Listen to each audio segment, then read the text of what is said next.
Hi, everybody. Hi, Swill. Welcome. Oh, it's my joy and honor to be here. I feel it. How did the morning session go? The early session. We just did the welcome and we welcomed you. So I don't know if you got to hear it or not, but I did your intro there. So you are ready to go whenever you want. Excellent. So my understanding is that we're going to talk about honor today. We're going to talk about,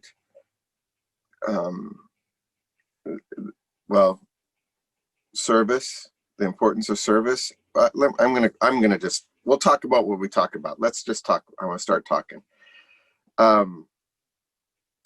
Those of you who haven't seen my previous talks, I'm gonna say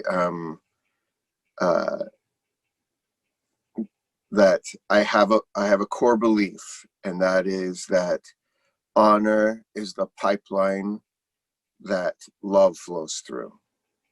And it was some of my earliest traumas that still affect me today, because the traumas of my life happen when something bad happens, but because of the circumstances I'm in, I'm not allowed to feel those feelings. And in my commitment to honoring the feelings that I put aside in order to survive what I survived, not re-feel those feelings or re-traumatize myself, but to simply feel the feelings or to honor the feelings that I put aside to survive what I survived.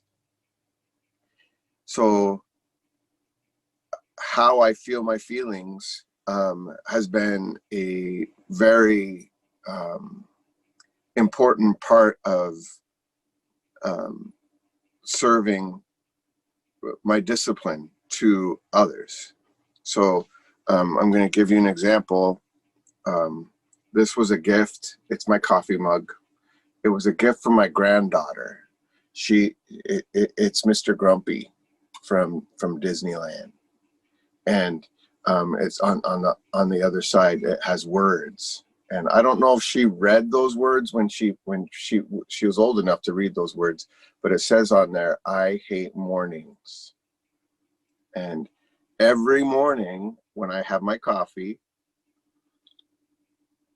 I think about how important it is for me to feel my feelings in the best way possible around my grandchildren.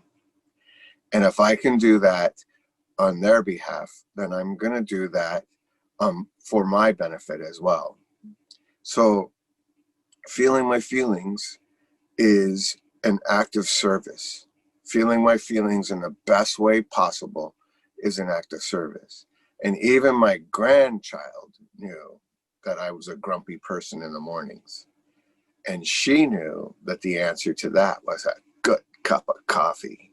And so when she was at Disneyland, the happiest place on earth, and she was in the gift shop and she was thinking of buying something for her grandparents and to commemorate the trip, she saw this mug and she just knew that she had to have this mug for her grandpa. And she knew it would make me happy.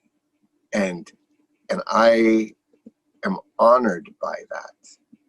Not only that because there was a time in my life where there was no solution for my grumpiness. And largely because I wasn't taking responsibility for my own feelings. I put the burden of my feelings on other people. If I had a hollowness in my heart, rather than owning those feelings as mine, I'd treat other people in a way that when I saw the hollowness in the eyes of their soul, then I knew I was done. And in other words, I was abusive. I would abuse people with my feelings, trying to get other people to feel my feelings for me. And so what I know now is that my sadness is my sadness to feel. My happiness is my happiness to feel. I own my life. I have who I be. I have, or I behave. It's the foundation of the word behavior. To own who you are, that is behaving.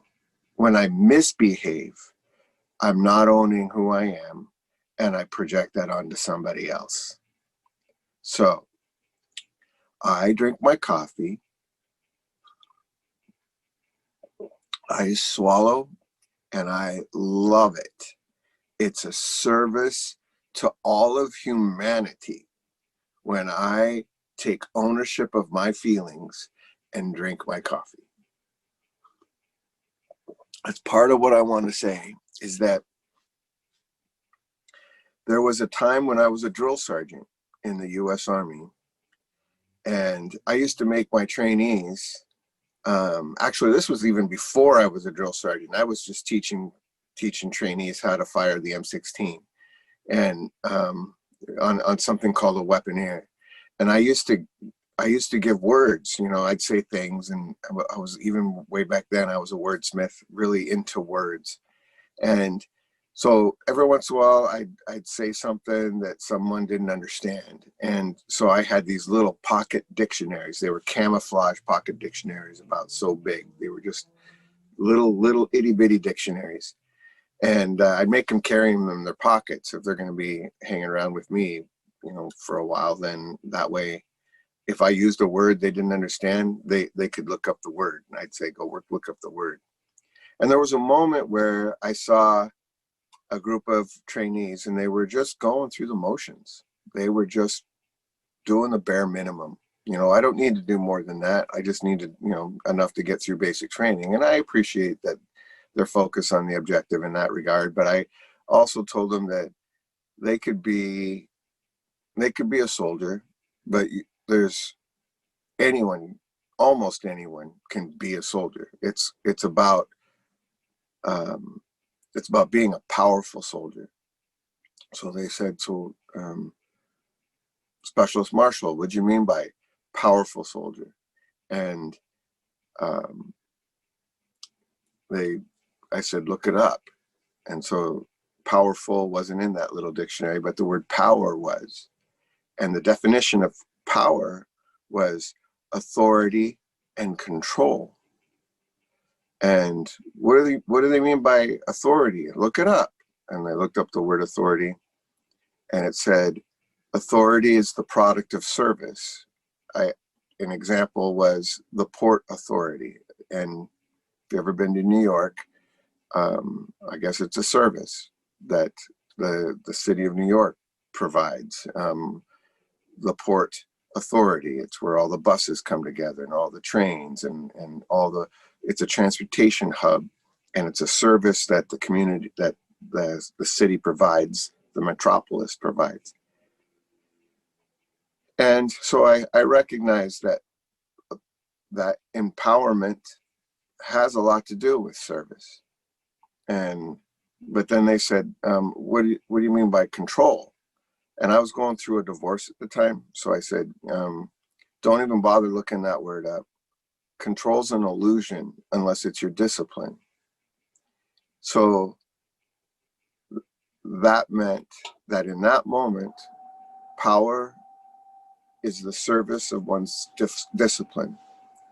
And you may think, and anything other than that is an illusion. Like to serve my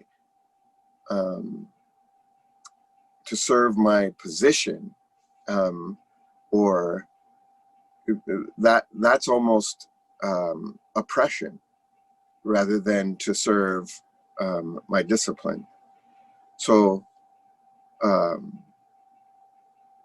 what I know now is, when I think about everything that it took for me to survive what I survived, the traumas of my childhood, and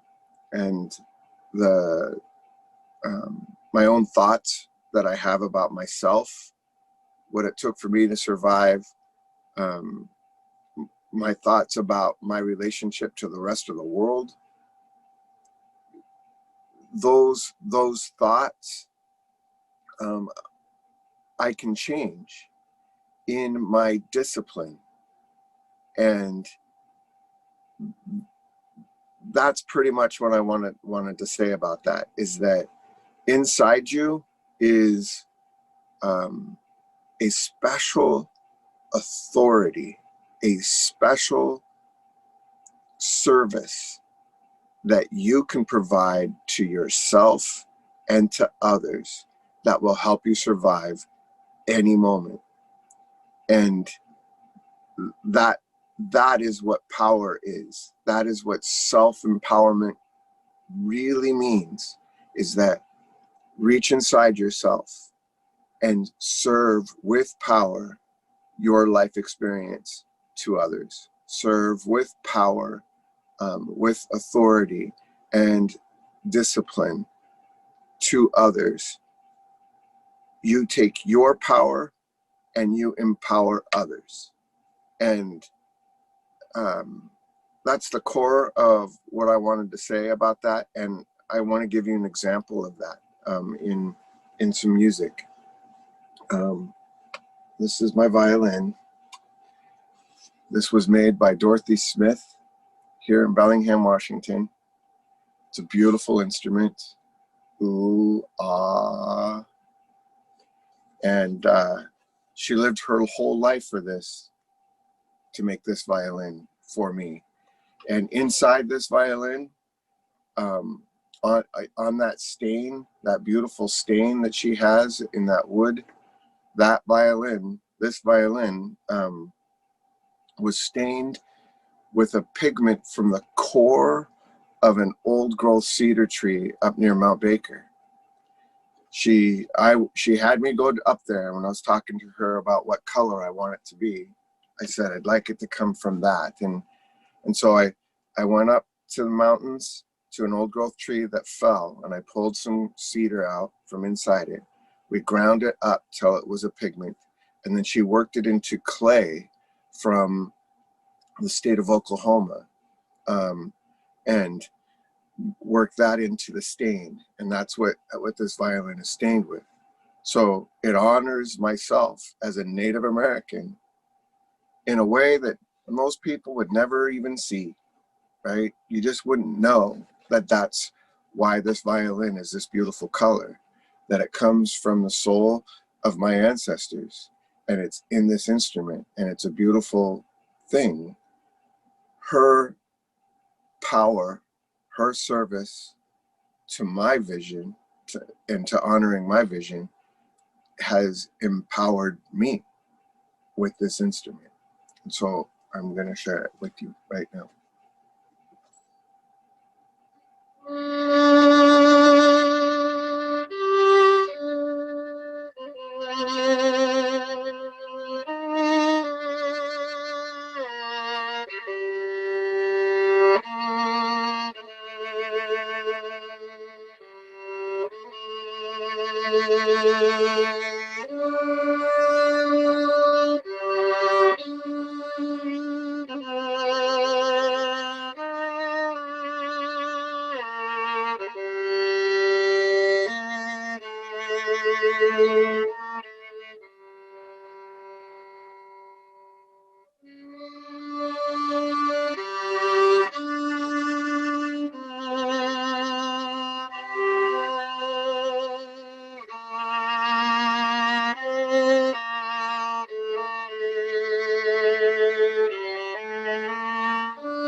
So, healing is when we are made whole again.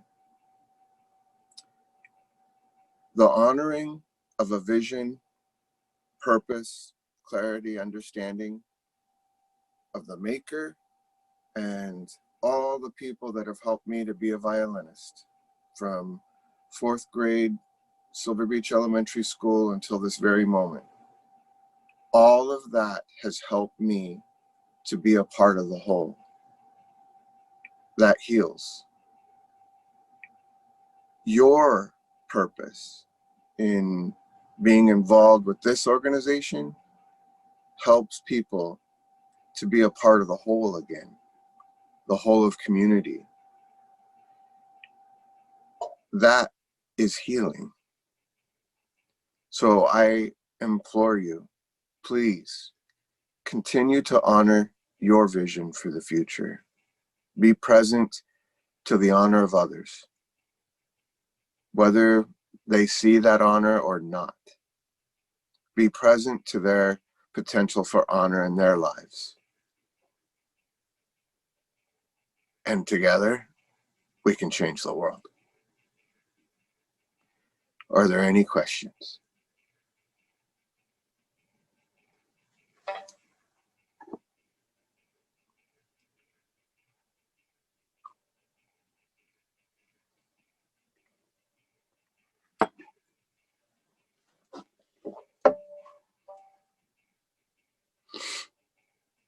How much time do I have?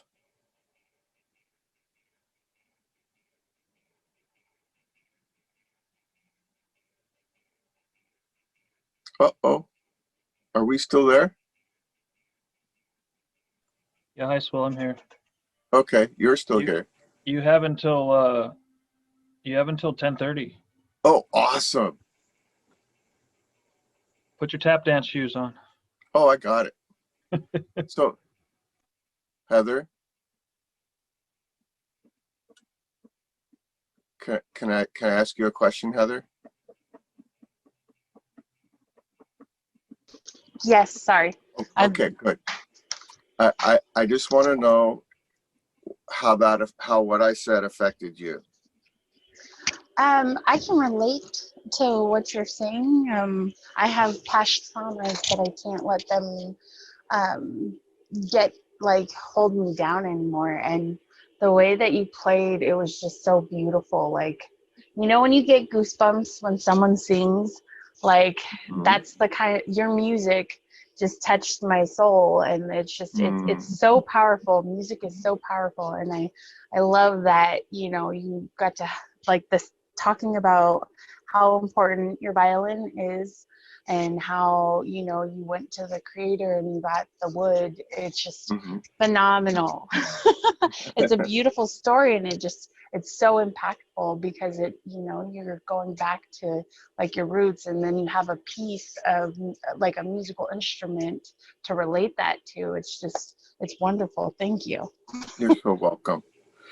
So I wanted to pick on you a little bit because of your name, Heather, and the first person that I ever serenaded, her name was Heather, and my grandpa got tired of me and kicked me outside. My foster grandpa, my future adoptive grandpa, got tired of me running around the house, and he said, "You go play outside," and he threw me a harmonica, and so I didn't know what it was, and I went outside and I played it underneath the tree, underneath the window of my neighbor. And there's a gal named Heather that was listening. She said, "That's beautiful music." And I didn't know if that's what I was making was beautiful music. And she said, can we go play? And then I said, sure. And then we played we became friends, really good friends, childhood friends. And we played house, we played fire station. There's lots of things that we played. But my point about that was that it was my grandpa, and I know he loved my violin playing, but I wasn't until just now that I remembered that it was his harmonica, like his gift that he was passing on to me. Mhm. And your name, for no other reason, reminded me of that he was giving me a gift. And from that gift of that instrument, I realized that I'm a musician. And I still know that from that moment, that I'm a musician. And the neat thing about that is that you were an innocent ignition point that everybody's witnessing right now, to remind me to continue to honor my skills, gifts, and talents. And so I'm going to play this next piece called The Honor of All. And you can go back into your world of mutedness if you'd like. Sorry. But no, it's good. I got toddlers at home and I'm working Oh. from home. So that's why I apologize. So you're the rock star. That's awesome. No, that's It's horrible. No, it's great. So I'm gonna play a piece, and this piece is called "The Honor of All," and in it, one person honors themselves, and in that process, they honor everyone around them. And it starts with one note, and it becomes this big, huge piece that you'll see. But it's about how one person's honor, your honor, honors everyone, and just like my honor honors everyone. So this is called The Honor of All.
called The Honor of All. I wrote that piece on the streets of Seattle at a time when I didn't believe that no one, I mean, I believed that no one would want to hear my music. And I would go down to the streets of Seattle and I would play, you know, classical music, other people's music.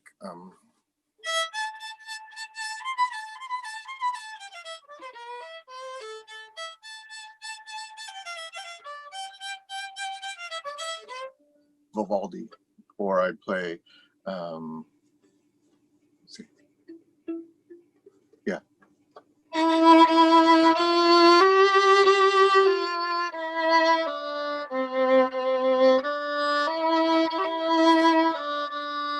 People would listen every once in a while, but very few people would fully engage in what I was doing. And it got kind of frustrating. And what I learned is that I could play music really fast like that. I could play like,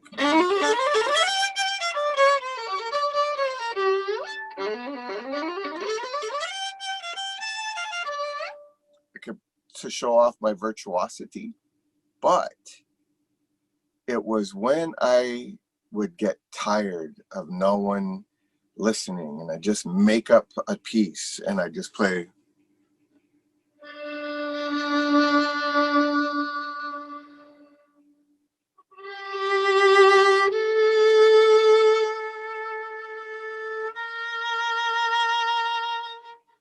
That's when people would stop. And as a street performer, what you want more than anything is for people to stop. Because once they stop their life, and let's remember what it takes to get someone to stop. You're living your life, you got someplace to be, usually like a lunch hour at the Pike Place Market. You got a certain amount of time to have your lunch.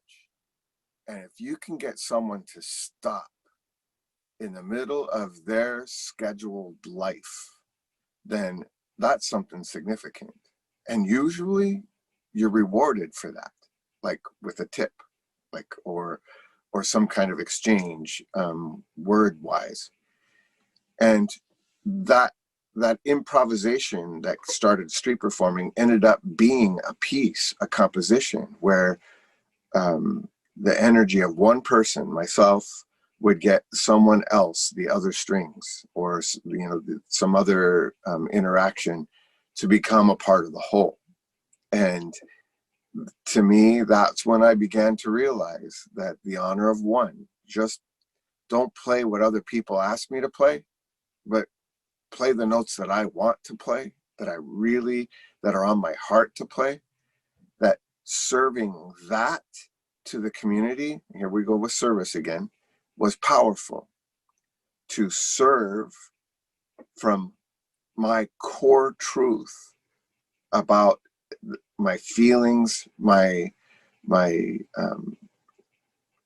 judgments, putting that all aside about myself and not fearing the judgment of others, but just being present to that from my honor, I could share my true feelings and recognize that is significant. And from my passion for music, I can honor other people. And so the reason why I'm dissecting that is that I want people to know that you don't have to be a violinist. Whatever it is that moves you, that ignites you into being who you are, whatever it is all it takes. And I can think of basketball players like LeBron James, or I can think of Russell Wilson, the quarterback. Whatever ignites him to be the excellent Russell Wilson, that whatever it's an honor for us to experience firsthand. I mean, I've seen him play in real life at, I mean, he played for me.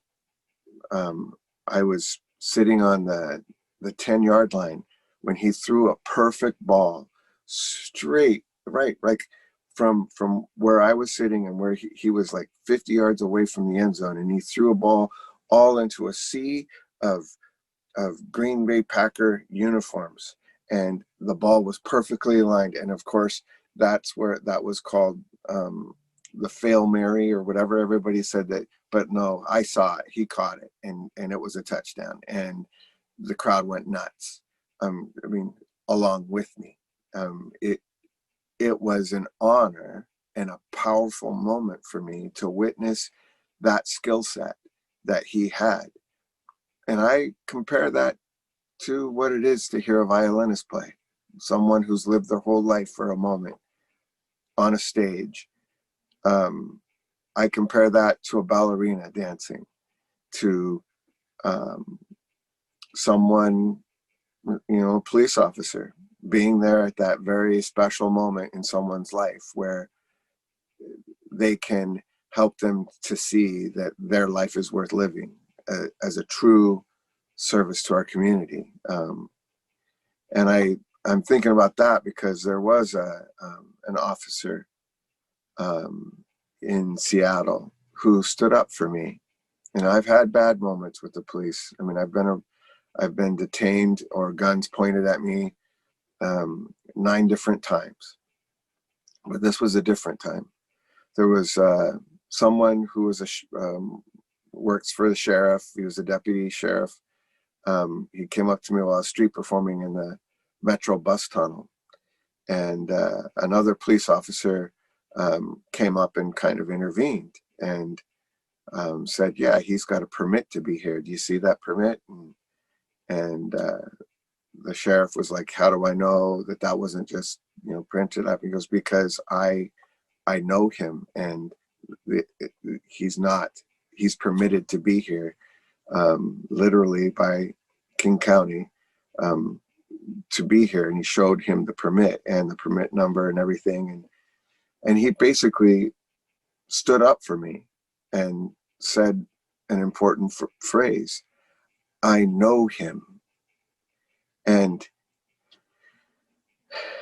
so I can say that, people are going to say that knowledge is power. And I'm going to say that knowledge, to know someone, is actually more powerful than power, because in that advocacy, we were able to stand up to oppression. Yeah, he had a badge, and it was a police officer versus a county sheriff, and they were arguing over whether or not I should be there. But his advocacy for me, by saying, "I know him, I know that this permit is valid," that institutional power behind that moment, his living for me in that moment, I don't even know how. I mean, I have a lot of pivotal moments in my life, just where things where I knew I can't forget what this moment is, because I've got to figure out why this was so important to me. And I'm saying that he exercised his discipline. He served my power. He empowered me by advocating for me to the institutional power structure. And we can do that for other people. And so I'm going to play this piece in honor of that officer. It's called "The Flight of Two Swallows." And yeah, I hope you enjoy.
that's called The Flight of Two Swallows. And I recognize how important recognition is, to recognize, to rethink. Like I said, I had run-ins with the police just for fitting the description of a Native American. And, you know, I remember when I was street performing and this old Indian guy came up and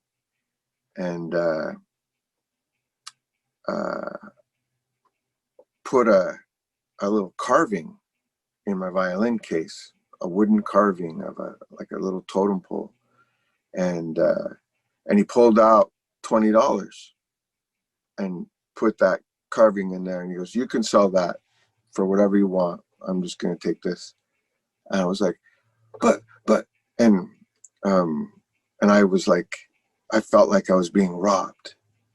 But then I looked at the carving and it was fresh. Like it had that smell of freshly carved wood. And I was like, "Dude, did you make this?" "Yeah, I carved this." It's like, oh my gosh. And it was a beautiful work of art. And I remember he was kind of hard of hearing. So it was, I wondered about whether or not he really enjoyed the music. But apparently, you know, he did, because in the noise of the city, in that chaos, the clarity of the notes he could hear, and it gave him peace. And then years later, there's a Indian walking down the street carving, and a police officer comes up and shoots him, and because he couldn't really hear him say, "Put down your knife," and or whatever. I'm not going to say that that's exactly what happened either, because it's tragic. But to have that potential being in an interaction with the institutional power structure, or to have a police officer, a man in uniform, stand up for my worth, those are options. And of course I prefer the latter. I prefer this moment. I prefer this moment where I can say that not all police officers want to be judge and jury. Some just want to serve the people. And considering my woundedness, that I can say that comes from grace, comes from honor, comes from understanding the power of a uniform, understanding what power is, what authority is, and discipline, understanding what all of those are. I can say that and see myself as a part of the whole now. I can heal from that honoring of one police officer being there for me in a moment like that. So are there any questions? I'm going to keep going, but I just want to put it out there. Are there any questions about this? What I've said so far? So far, nothing in chat except that this is so powerful. So obviously reaching people as usual. They're just a little quiet this morning. So please feel free to ask questions if you want. Yeah, and that's great. And and that's the other thing, is that you can, in the chat, leave a question. And when I ask, are there any questions? That's a great time for Maureen to read a question. I can't, especially if I'm closing my eyes while playing the violin, I can't read the comments that are coming up as it happens, but we will get to all questions as it's happening. We have several new thank yous for stories and songs. So Oh, beautiful, beautiful. Well, I got another story. This is there was a special moment from my fourth grade teacher.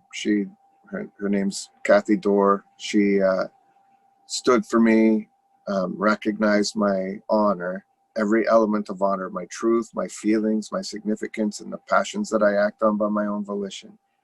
As a fourth grader, I was just a young kid, and she saw how passionate I was about the potential, the possibility of playing the violin, and she forged my parent permission slip, which allowed for that to happen. But fast forward to decades later, we're working together to establish some curriculums around compassion and empathy, and working it into the Washington State curriculums from kindergarten all through high school. And so we're doing this work, and she told me that there were moments when she remembered. It was her first year of teaching, and that there were moments when I would stare out the window at, especially this time of year actually, and I'd look at these trees bending in the wind, and I would get entranced and just look at that. And she said, "Do you remember doing that?" And I said, "Oh yeah, I remember." And she goes, "What were you thinking?" Like, I didn't want to interrupt. And so I was like, I know exactly what I was thinking. I was thinking that every branch blowing in the wind had a tempo, like a metronome. When you start a metronome, it goes tick, tock, tick, tock, tick, tock. And every branch had its own tempo on every tree.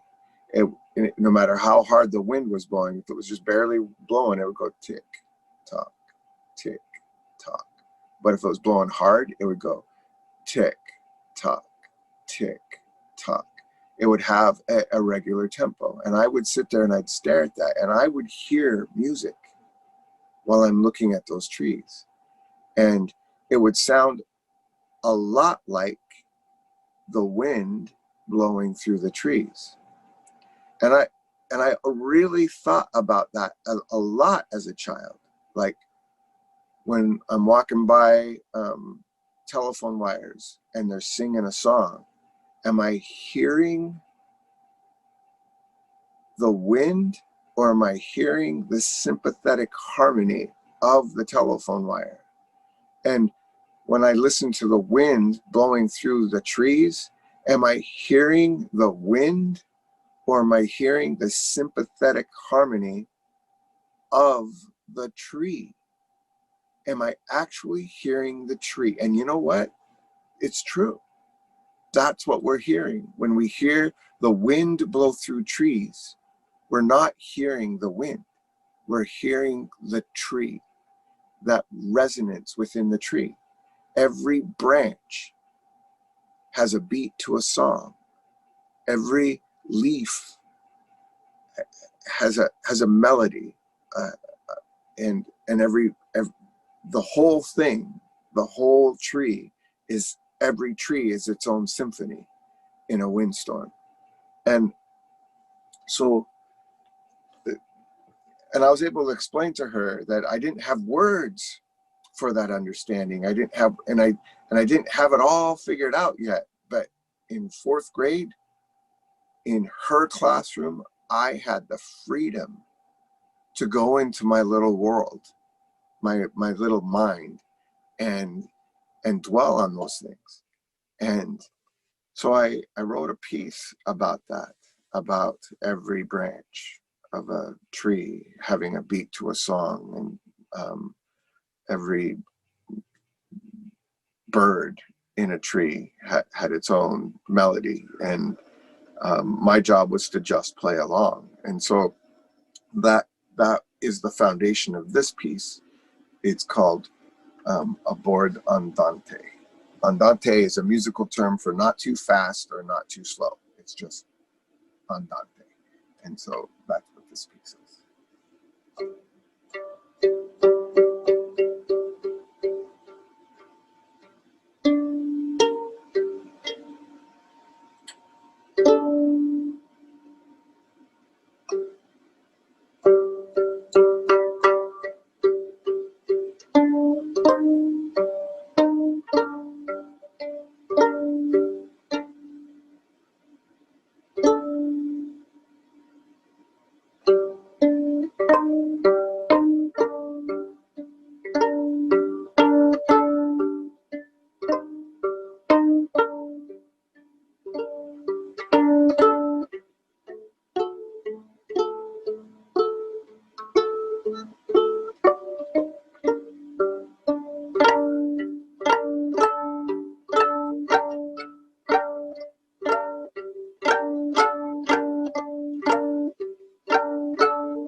Beautiful.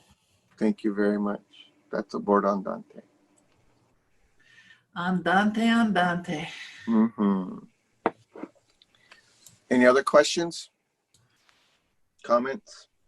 Most of it is just comments telling you how wonderful you are. And that said, Those I are my know, favorite. isn't it nice? Let's just pat Swill as much as we can because you deserve it.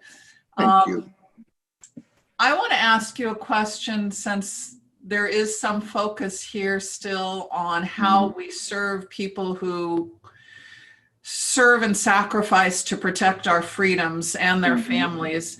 Mhm. Let's talk a little bit about civilian life, because certainly families are impacted when their loved ones are deployed, but in some ways even more impacted when a service person comes home.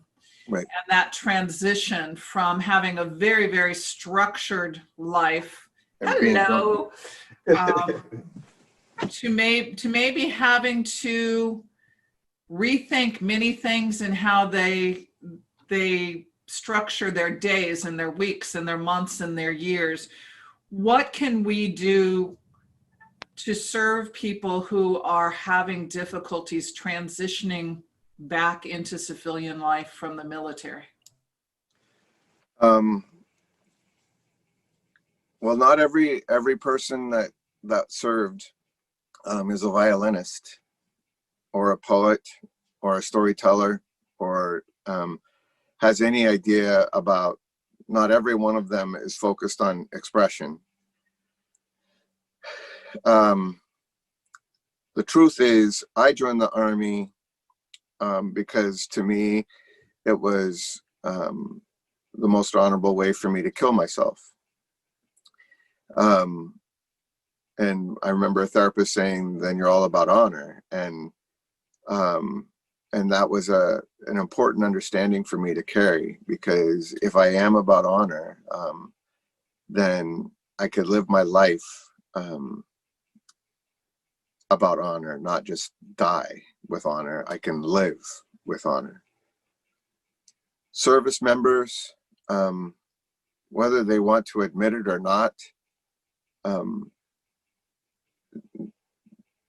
almost all of them choose the life of service because they recognize the importance of that.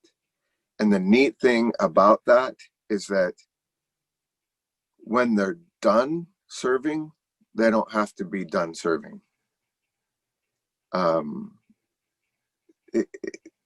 What does it take to put your life on the line to serve your country?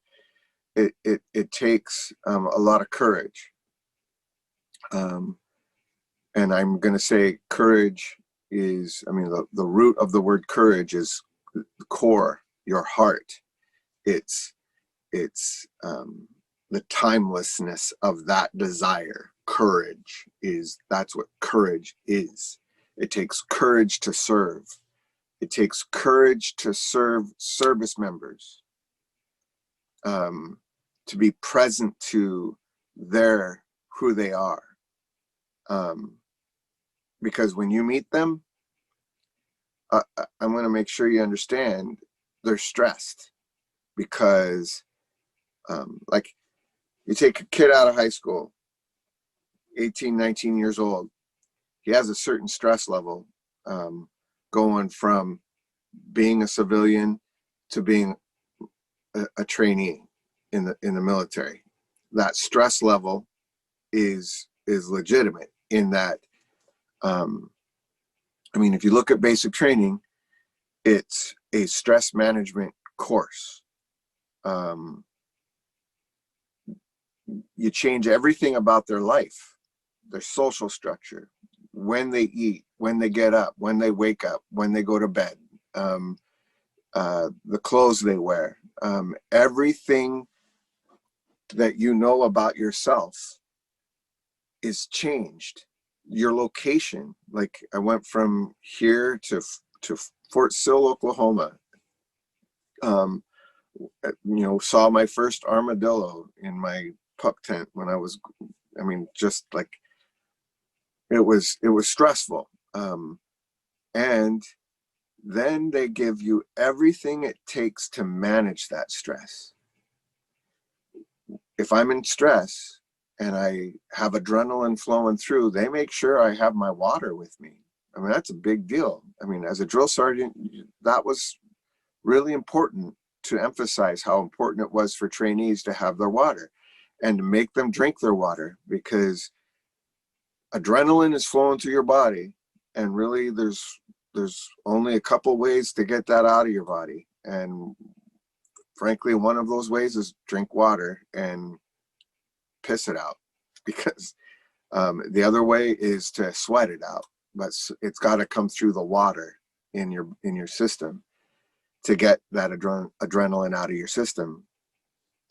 And so that's what do? We give them push-ups. We give them physical activity to process that. We give them water, make them carry 2 canteens of water with them throughout basic training to manage their stress. And then we give them a voice.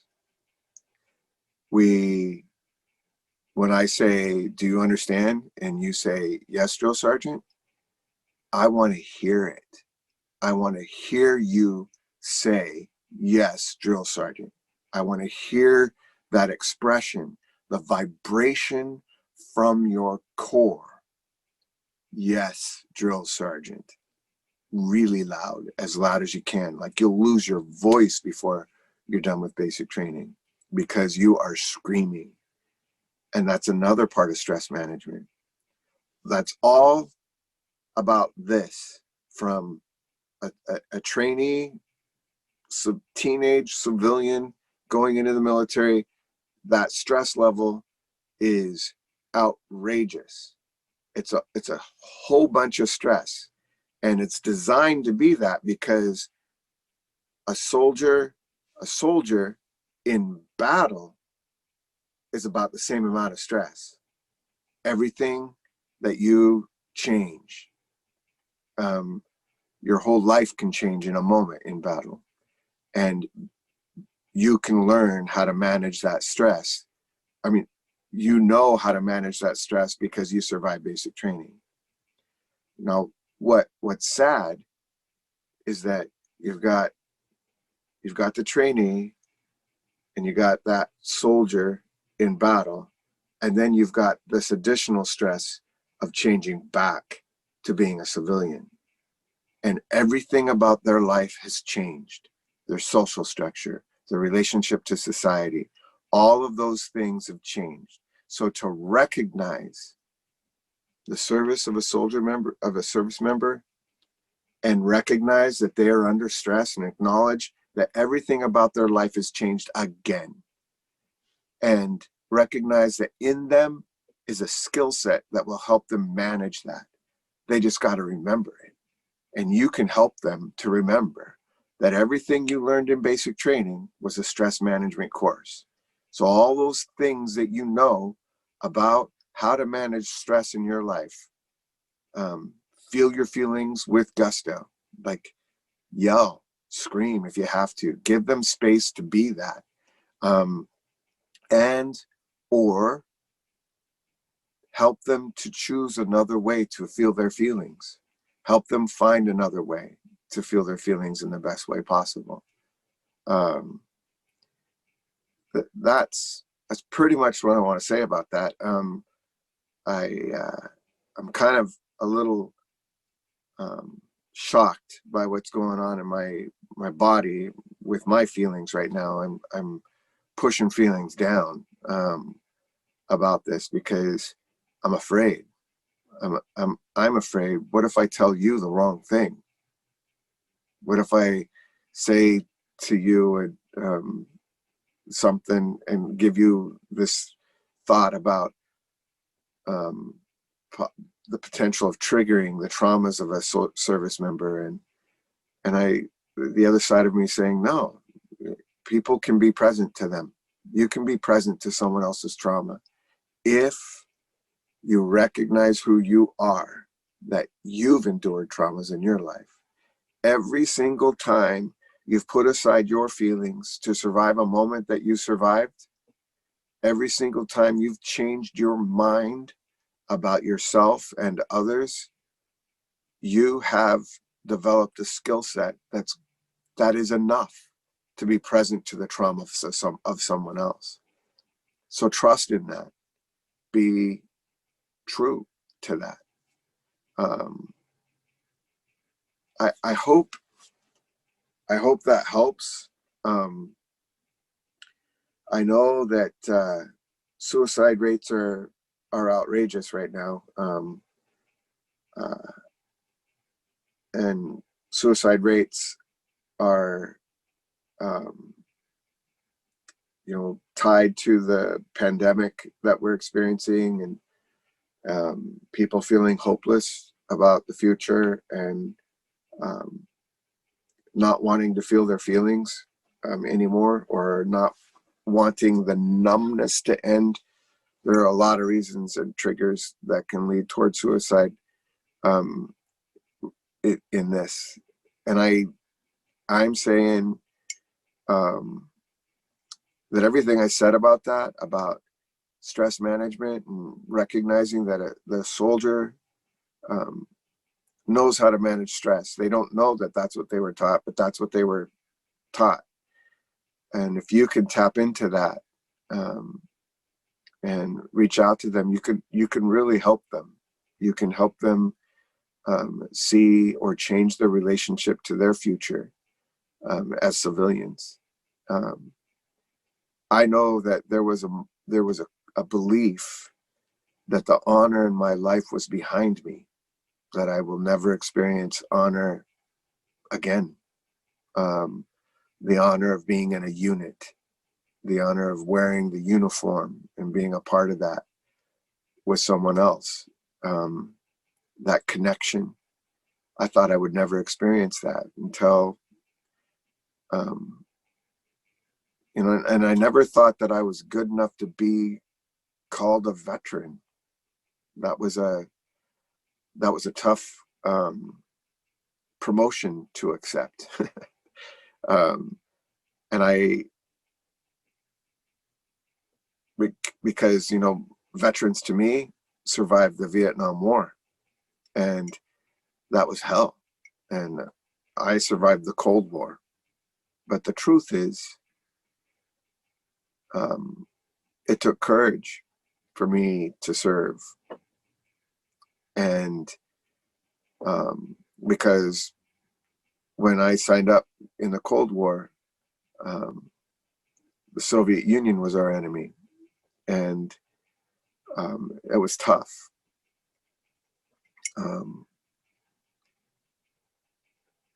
Because they outnumbered us 9-1, and we had to be better than them. We had to be better than, my drill sergeant would say, when we'd say, how many push-ups do we have to do, drill sergeant? And he said, one more than Ivan, because it was a fictional character. We had to be better than the enemy.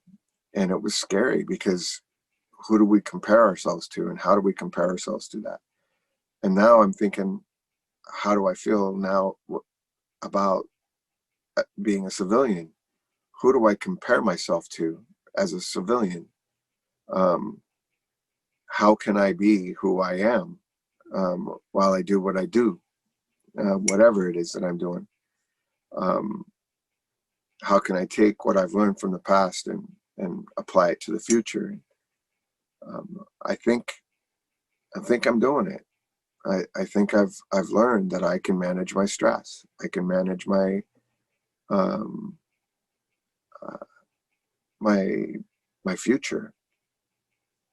I hope that helps. I don't know. Does that answer your question? It does, and I think it's particularly important to recognize and thank you for being honest and vulnerable, because you've shared things that perhaps not every veteran would be willing to share, and it's nice to be able to get that insight so that you understand what might be held back, even though it needs to be expressed. So that's really important to know. There's every day when I was in the military, actually what happened was, I reconnected about the same time that I went into the military. I reconnected with my biological mother, right? So, and she gave me some great advice. She said, every day wear something that reminds you that you are who you are. And so I used to, I take off my uniform at the end of the day, and I would put on a red bandana to remind me that I'm Native American. And it was like a ritual to me. And but there's no ritual.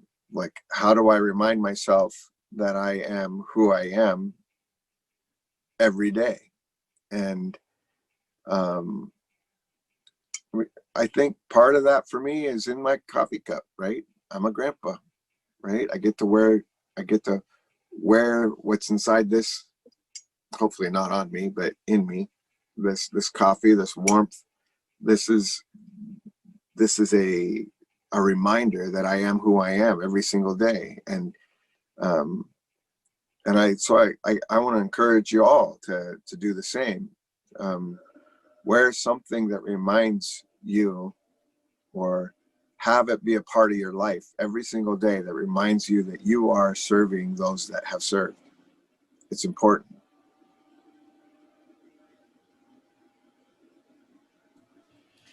So we have about 15 more minutes. I just put in the chat, just checking to see if anybody has any other questions or comments, or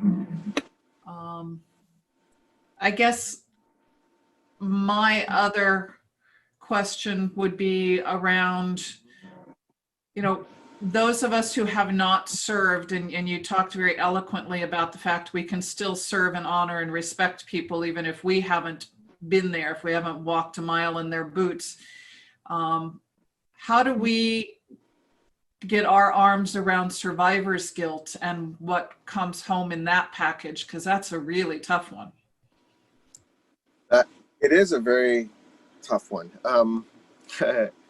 I am,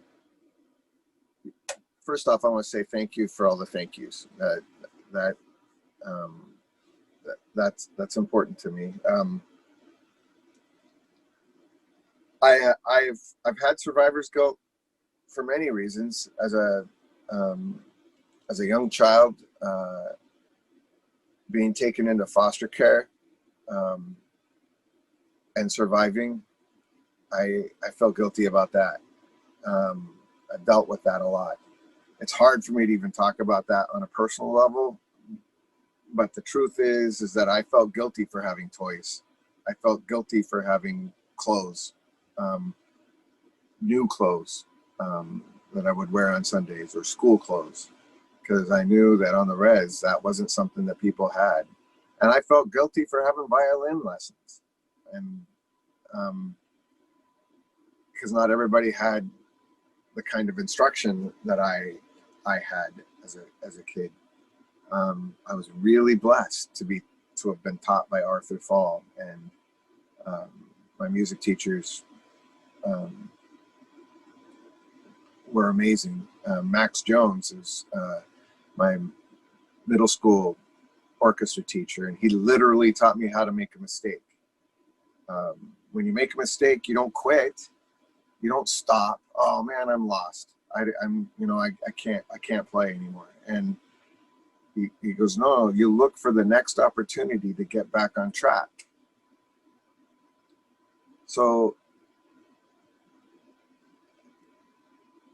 guilt is the shutdown moment. It's when you stop. Shame is that shutdown moment. It's when you stop being who you are and you become who you were, or you live your life. You take your now and you put it in the past. And I'm saying that you set aside those moments, recognize that maybe I'm saying the guilt is real. I'm not saying dismiss it. The shame is real. I'm not saying dismiss it. I'm saying take it out of the past and put it into the present, and feel those feelings, commit to that, and apply the honoring of that to the future.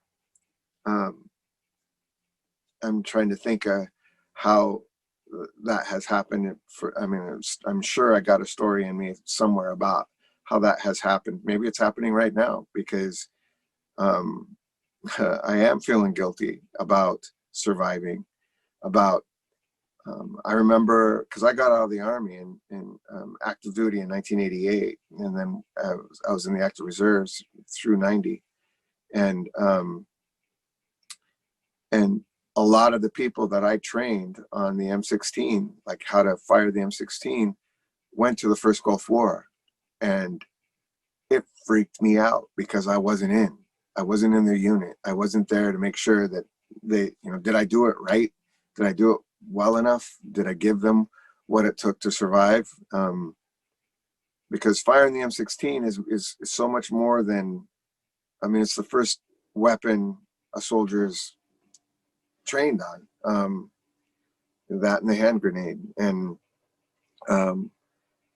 did I do enough? Did I really teach them how to breathe? Did I teach them how to squeeze the trigger, and be surprised by the explosion that happens at their fingertips, so that the round comes out of the barrel without being jerked around.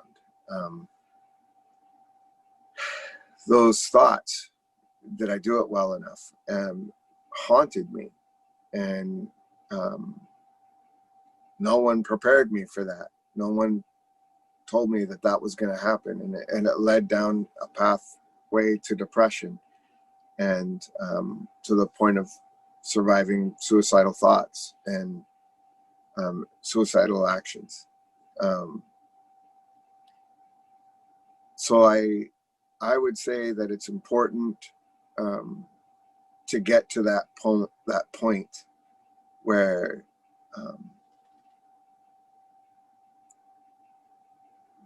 when you're dealing with someone that's dealing with shame, bring them into this moment. Bring them into the if you're dealing with someone that's dealing with guilt about possibilities, that's a fantasy. Bring them into reality. And what I mean by that, like, people will say that, be realistic about life. And I know we're running out of time, and I'm just going to say this one thing about what is realistic. If you look up the word realistic, it means true to life. So what was, what is, what will be is life. And so being true to the pathway, being true to what was and what is. Yes, you were soldier, now you're civilian. What will you be as a veteran? What will you be? You don't throw away the past, but from right now, in this present, this gift that life is right now, you can be true to life, like a realistic painting, like the Mona Lisa. You can be the artist that makes your life worth living. Feel your feelings in the best way. Recognize that alone is significant, and act on the passions of your heart by your own volition. No one's making you live, but that you choose to live is realistic. I hope that answers that question. That was amazing. And it brought up a very interesting and poignant comparison with the foster care system and surviving. And I know your understanding of this area as well, but one of our attendees has talked about struggling with feelings of guilt about just doing better because they had good foster parents and seeing friends and family struggling. Do you want to touch a little bit on how that guilt can be a part of any of our lives depending on what we went through? Well, I'm Native American, so every time I failed, it was because I was an Indian, and every time I succeeded, according to everybody else, it was because I was raised in a white home with privilege. What they don't know is that in that foster home, I was abused physically, spiritually, emotionally. It was awful. I wouldn't wish that on anyone. that I had that. I mean, I had the privilege. I had food. I wasn't worried about my meals. I had educational opportunities that most people that were Indian didn't have. And but even then, despite being on the honor roll all the way through middle school and my freshman and sophomore year, when it came down to taking college prep classes, my guidance counselor said, Indians don't go to school. You're going to be a commercial fisherman and make more money than us as a commercial fisherman. So I'm not going to fill that seat in that classroom with someone like you. So foster care, I had opportunities and I felt guilty about that. But I also recognized the truth that not everybody could have survived what I survived. In my own way, I'm pretty badass. I have to accept that. And not everybody is going to survive what I've survived. My own thoughts about myself, or, you know, because I had plans, man. I had plans to end my life, and they were real. As life-giving I could be, the same kind of creativity I have toward inspiring you, the listener, the same kind of creativity that I applied to that was also applied to my destructive behaviors. And so I have choices. Take my artistic ability and apply it to destruction, or I can apply it to creativity. And I offer that. I offer that is the higher calling.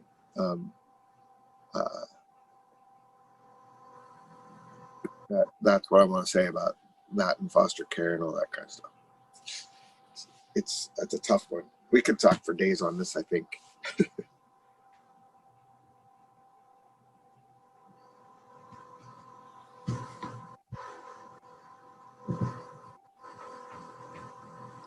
Hi, Kathy. I Hi see you. there. How are you? Good. Just thank you so much for sharing with us today. It's been very uplifting and encouraging. So thank you for being with us and sharing your music. Mm-hmm. I guess You're gonna have to show me how you do the palm trees with the wind blowing and everything. I want to learn how to do that. So we'll have to have a side meeting. Sure, yeah, that'd be great. It'd be fun for me to go to Silver Beach Elementary School. Remember I was talking about those trees bending in the wind? This time of year I can make a video and work that into. Yeah, that'd be great.